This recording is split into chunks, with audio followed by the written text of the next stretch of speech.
بسم اللہ الرحمن الرحیم الحمد للہ رب العالمین والعاقبۃ للمتقین والصلاة والسلام علی سید الانبیاء والمرسلین اللہم انفعنا بما علمتنا وعلمنا ما ينفعنا وزدنا علما رب اشرح لی صدری ویسر لی امری واحلل عقدۃ من لسانی یفقہوا قولی۔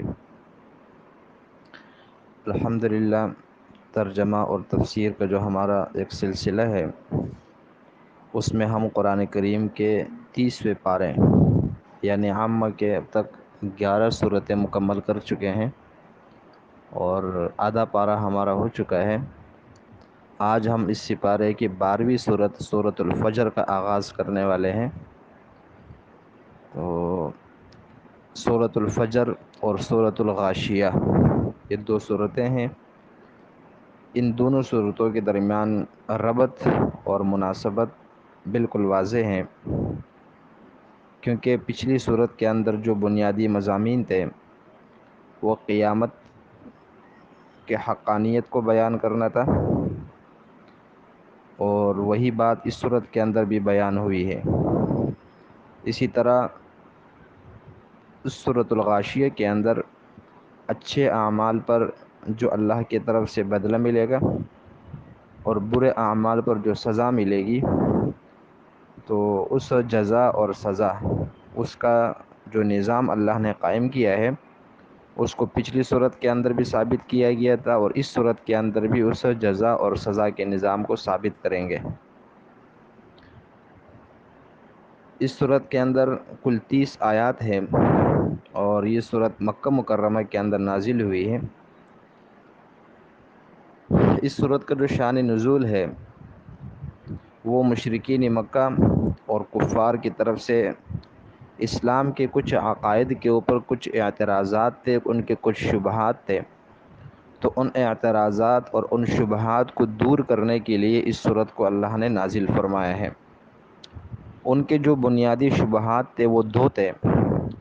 ان میں سے پہلا شبہ یہ تھا، ان کا پہلا اعتراض یہ تھا کہ جب انسانوں کے گناہ کرنے سے اللہ تعالیٰ کو کوئی نقصان نہیں ہوتا اور انسانوں کے نیکی کرنے سے اللہ تعالیٰ کا کوئی فائدہ بھی نہیں ہوتا، تو پھر اللہ تعالیٰ نے قیامت کے دن ثواب اور عذاب کے نظام کو قائم کر کے کیا کرنا ہے؟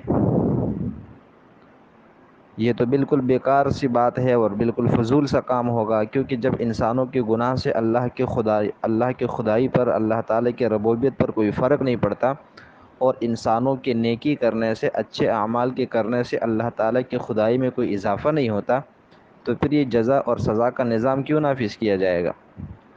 جبکہ ان کا دوسرا اعتراض یہ ہوتا تھا کہ چلو اگر اللہ تعالیٰ اچھے کاموں سے خوش ہوتا ہے اور برے کاموں سے اللہ تعالیٰ گناہوں سے ناراض ہوتا ہے، تو پھر اچھے کاموں کا بدلہ دنیا میں کیوں نہیں ملتا اور گناہوں کی سزا اللہ دنیا میں کیوں نہیں دیتا؟ اتنی تاخیر کی جا رہی ہے کہ قیامت کا دن قائم ہوگا، پھر وہاں اچھے اعمال کا بدلہ ملے گا، برے اعمال پر سزا ملے گی، تو وہ جزا اور سزا کا جو نظام ہے وہ اللہ اس دنیا میں ہی کیوں قائم نہیں کر دیتا؟ یہ ان کے دو بنیادی شبہات تھے۔ حالانکہ اگر اس صورت کے مضامین کے اندر اللہ تعالیٰ کے نظام کے اندر غور کیا جائے تو یہ دونوں ہی اعتراضات فضول اور بیکار ہیں۔ پہلا اعتراض تو اس لیے کمزور اور بیکار ہے کہ جب اللہ تعالیٰ انسانوں کے خالق ہے، انسانوں کے مالک ہے، انسانوں پر انعامات کرنے والے ہیں، تو ظاہر سی بات ہے دنیا کا بھی قانون ہے کہ ہر مالک اور ہر انعام کرنے والے کو اختیار ہوتا ہے کہ وہ اپنے انعامات کا اور اپنے احسانات کا حساب کتاب رکھتا بھی ہے، اور اپنے ماتحتوں سے اس کا حساب کتاب لینے کا حق رکھتا بھی ہے۔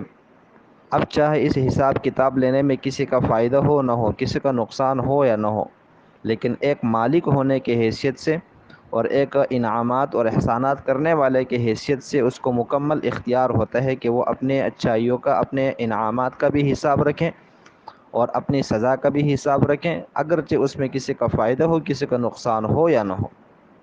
تو اللہ تعالیٰ بھی جب ہمارے خالق مالک کے، ہمارے اوپر انعامات کرنے والے ہیں، تو اسے بھی حق حاصل ہے۔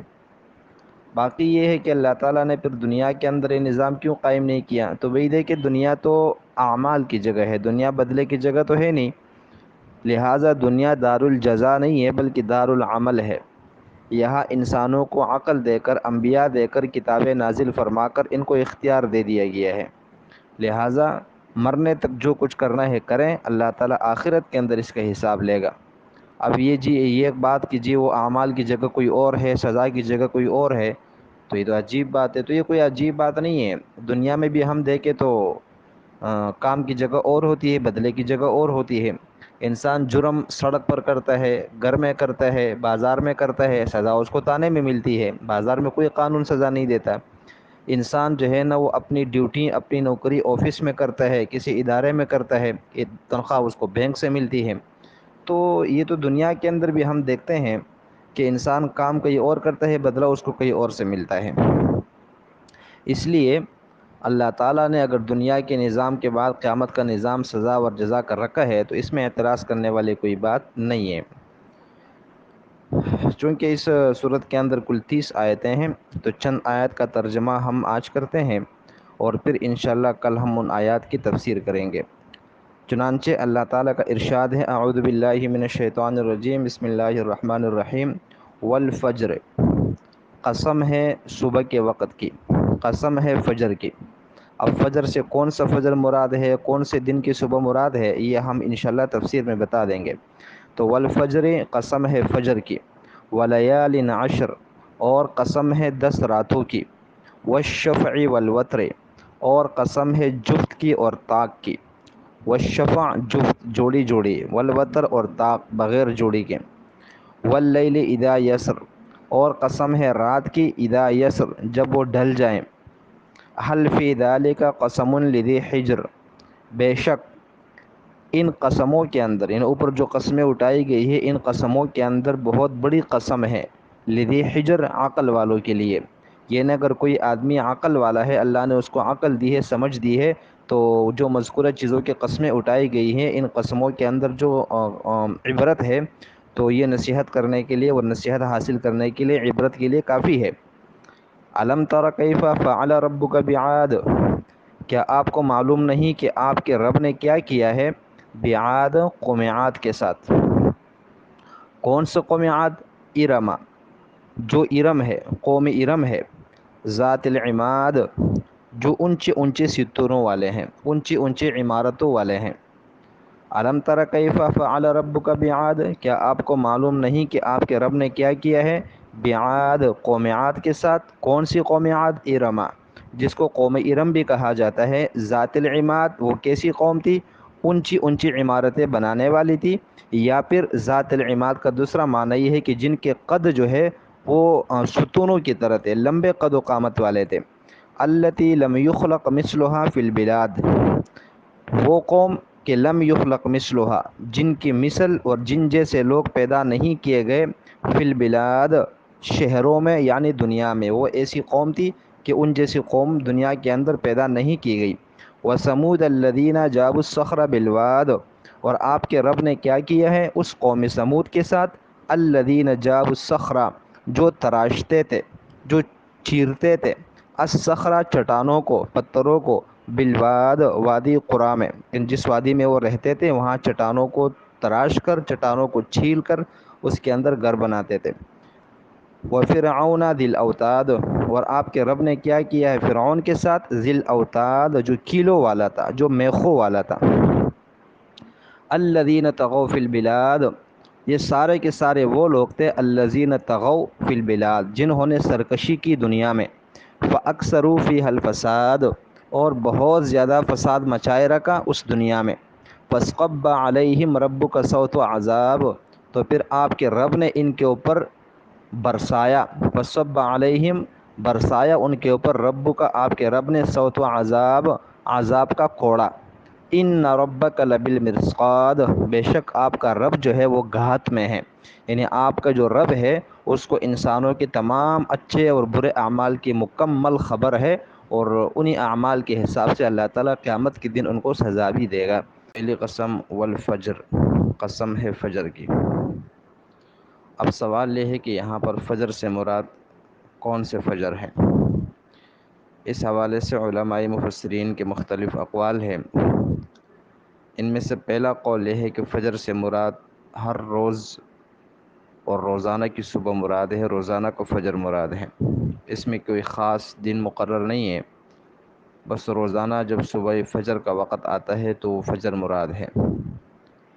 جبکہ بعض علماء فرماتے ہیں کہ اس سے مراد اسلامی اور قمری سال کی جو پہلی صبح ہوتی ہے، یعنی اسلامی مہینوں میں سے محرم الحرام کا مہینہ جس دن شروع ہوتا ہے تو یکم محرم یعنی پہلی محرم کی صبح مراد ہے۔ جبکہ بعض علماء فرماتے ہیں کہ اس سے اسلامی سال کا جو آخری مہینہ ہوتا ہے جس کو ذی الحج کہا جاتا ہے تو ماہ ذی الحج کی پہلی صبح مراد ہے۔ اور چوتھا قول یہ ہے کہ اس سے بقرعید یعنی عید الاضحیٰ کی جو صبح ہے جس کو یوم النحر کہا جاتا ہے تو اس دن کی صبح مراد ہے۔ اصل حقیقت تو اللہ کے علم میں ہے، لیکن یہ علماء نے مختلف اقوال نقل کیے ہیں کہ یا تو اس سے روزانہ کی صبح مراد ہے، یا محرم کی صبح مراد ہے پہلی محرم کی، یا ذی الحج کی صبح مراد ہے، اور یا پھر یوم النحر کی صبح مراد ہے۔ اب سوال یہ ہے کہ اللہ تعالیٰ نے فجر کے وقت کی قسم کیوں اٹھائی ہے؟ تو جیسے پہلے بتایا گیا تھا کہ یہ جو صورت ہے اس کا بنیادی موضوع وہ قیامت کے حقانیت کو بیان کرنا ہے کہ قیامت ایک دن قائم ہونی ہے، اور اگر انسان فجر کے وقت میں تھوڑا سا غور کر لے تو اس کے اندر قیامت کا پورا نمونہ موجود ہے۔ چنانچہ فجر سے پہلے رات ہوتی ہے، رات کے اندر ایک سناٹا ہوتا ہے، انسان کیا جانور کیا پرند کیا چرند کیا حیوانات سارے کے سارے نیند کے آغوش میں پڑے رہتے ہیں۔ رات کا منظر گویا قبرستان کا منظر ہوتا ہے، اور انسان اور حیوانوں کی مثال یہ مردوں کے مشابہ ہو جاتی ہے۔ لیکن جیسے ہی صبح کا آغاز ہوتا ہے تو سارے کے سارے انسان اور سارے کے سارے حیوانات یہ نیند سے اٹھتے ہیں، اور پھر دنیا کے اندر چہل پہل شروع ہو جاتی ہے۔ اسی طرح قیامت کے دن جب سور پھونکا جائے گا تو تمام انسان تمام حیوان چرند پرند جو ہے ان پر موت طاری ہو جائے گی، اور جب دوبارہ سور پھونکا جائے گا تو سارے کے سارے انسان اور حیوان دوبارہ زندہ ہو کر میدان محشر کا رخ کریں گے۔ تو گویا رات یہ اس بے ہوشی کی طرف اشارہ ہے، اور صبح یہ اس بے ہوشی سے اٹھنے کی طرف اشارہ ہے۔ پھر جس طرح کسی انسان کا پورا دن مصیبت میں گزر جاتا ہے، اور بعض انسانوں کا پورا دن جو ہے وہ راحت اور سکون میں گزر جاتا ہے، تو یہ ایسی ہے جیسے قیامت کے دن حشر کے میدان کے بعد کوئی جہنم میں چلا جائے گا اور کوئی جنت کے اندر چلا جائے گا۔ اس لیے اس کے اندر حکمت یہ ہے کہ اللہ نے فجر کے وقت کی قسم اٹھائی ہے۔ دوسری قسم اللہ نے 10 راتوں کی اٹھائی ہیں کہ وَلَيَالٍ عَشْرٍ، قسم ہے 10 راتوں کی۔ یہاں بھی علماء نے مختلف اقوال نقل کیے ہیں کہ اس سے کون سی 10 راتیں مراد ہیں۔ تو بعض علماء فرماتے ہیں کہ اس سے ذی الحج کی پہلی 10 راتیں اور پہلا عشرہ مراد ہے، اور اس کی وجہ یہ ہے کہ ان ایام کے اندر عبادت کرنا اور نیک اعمال کرنا احادیث میں اس کی بڑی فضیلت آئی ہے۔ جبکہ دوسرا قول یہ ہے کہ اس سے رمضان المبارک کا آخری عشرہ مراد ہے، کیونکہ رمضان کا جو آخری عشرہ ہوتا ہے تو اس کے اندر بھی عبادت کرنا، خاص کر جو ایک مخصوص عبادت ہے اعتکاف، وہ آخری عشرے میں ہوتا ہے۔ اسی طرح لیلۃ القدر کا جو امکان ہوتا ہے وہ بھی آخری عشرے کی طاق راتوں میں ہوتا ہے، اور رمضان کا آخری عشرہ وہ عشرہ ہوتا ہے کہ جس میں انسان کو اللہ تعالیٰ جہنم سے خلاصی عطا فرماتا ہے۔ تو اس لیے بعض علماء نے رمضان کے آخری عشرے کا مراد لیا ہے۔ تیسرا قول یہ ہے کہ اس سے رمضان کے جو ابتدائی عشرہ ہے وہ مراد ہے کہ رمضان کی پہلی 10 راتیں مراد ہیں۔ جبکہ چوتھا قول یہ ہے کہ اس سے مراد جو ہے وہ محرم کا پہلا عشرہ ہے، اور محرم کا جو پہلا عشرہ ہے جو سال کا بھی پہلا عشرہ ہوتا ہے تو بعض علماء نے وہ مراد لیے ہیں۔ جبکہ بعض علماء فرماتے ہیں کہ اس سے پورے سال کے اندر متفرق طور پر الگ الگ 10 راتیں مراد ہے، ضروری نہیں ہے کہ یہ 10 راتیں ایک ساتھ ہی آ جائیں۔ چنانچہ وہ کہتے ہیں کہ 5 راتیں تو رمضان کے آخری عشرے کے مراد ہے، طاق راتیں 21 23 25 27 29، 5 یہ ہو گئی۔ نمبر 6 عید الفطر کی رات، نمبر 7 یوم عرفہ کی رات، نمبر 8 عید الاضحیٰ کی رات، نمبر 9 لیلۃ المعراج یعنی رجب کی 27ویں رات، اور نمبر 10 شب برات یعنی شعبان کی 15ویں رات۔ تو بعض علماء نے یہ کہا ہے کہ یہ 10 راتیں پورے سال کے اندر چلتی رہتی ہیں، اور اس سے کوئی مخصوص 10 راتیں مراد نہیں ہیں جو ایک ساتھ آتی ہو، بلکہ الگ الگ 10 راتیں مراد ہیں۔ اگلی قسم اللہ نے اٹھائی ہے والشفع والوتر، قسم ہے جفت کی اور طاق کی۔ جفت مطلب جوڑی جوڑی، اور وتر اس سے مراد بغیر جوڑی کے۔ اب یہاں پر شفع اور وتر یعنی طاق سے کیا مراد ہے، جفت سے کیا مراد ہے، یہاں بھی علماء نے مختلف اقوال نقل کیے ہیں۔ چنانچہ بعض روایات کے اندر بھی آتا ہے کہ یہاں پر جو شفع کی قسم اٹھائی گئی ہے، یعنی جو اللہ نے یہاں پر جفت کا لفظ ذکر کیا ہے، تو اس کے بارے میں آتا ہے کہ یہاں پر جفت سے مراد وہ 2 رکعت والی نماز مراد ہے یا 4 رکعت والی نماز مراد ہے، اور وتر سے مراد جو ہے وہ 3 رکعت والی نماز ہے، جیسے کہ مغرب کی نماز ہوتی ہے اور وتر کی نماز ہوتی ہے۔ جبکہ بعض علماء فرماتے ہیں کہ شفع سے مراد یوم النحر یعنی ذی الحج کی جو 10ویں تاریخ کی رات ہوتی ہے وہ مراد ہے، اور وتر سے مراد یوم عرفہ ہے یعنی ذی الحج کا 9واں دن مراد ہے۔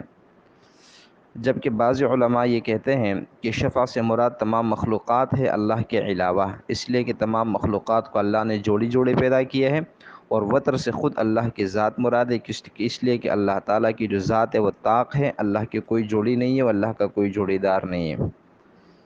اور آخری اور 5ویں قسم اللہ نے اٹھائی ہے واللیل اذا یسر، جو قسم ہے رات کی جب وہ چلنے لگے۔ تو جیسے پہلے بتایا تھا کہ اس صورت کا جو موضوع ہے وہ قیامت کا اس بات ہے، قیامت کو ثابت کرنا ہے، تو رات کی قسم اللہ نے اٹھائی ہے، تو رات پہ بھی اگر غور کیا جائے تو یہ بھی ایک طریقے سے جو ہے نا وہ قیامت کا منظر پیش کرتا ہے۔ جس طرح قیامت جو ہے وہ اس کا ایک وقت مقرر ہے، اور ساری کی ساری انسانیت، ساری کی ساری مخلوقات اس کے انتظار میں ہے، تو اسی طریقے سے اللہ تعالیٰ کے ہاں رات کے آنے کے لیے بھی ایک وقت مقرر ہے۔ اسی طرح جس طرح قیامت جو ہے وہ بہت سارے احوال پر، بہت سارے حالات پر مشتمل ہے، اور بہت سارے حالات قیامت کے دن پیش آئیں گے، تو اس طرح رات یہ بھی اللہ تعالیٰ کے بہت سارے انعامات کے اوپر مشتمل ہے، اس لیے اللہ نے یہاں پر رات کی قسم اٹھائی ہے۔ باقی آیات کی تفسیر انشاءاللہ تعالیٰ زندگی رہی تو ہم کل کریں گے۔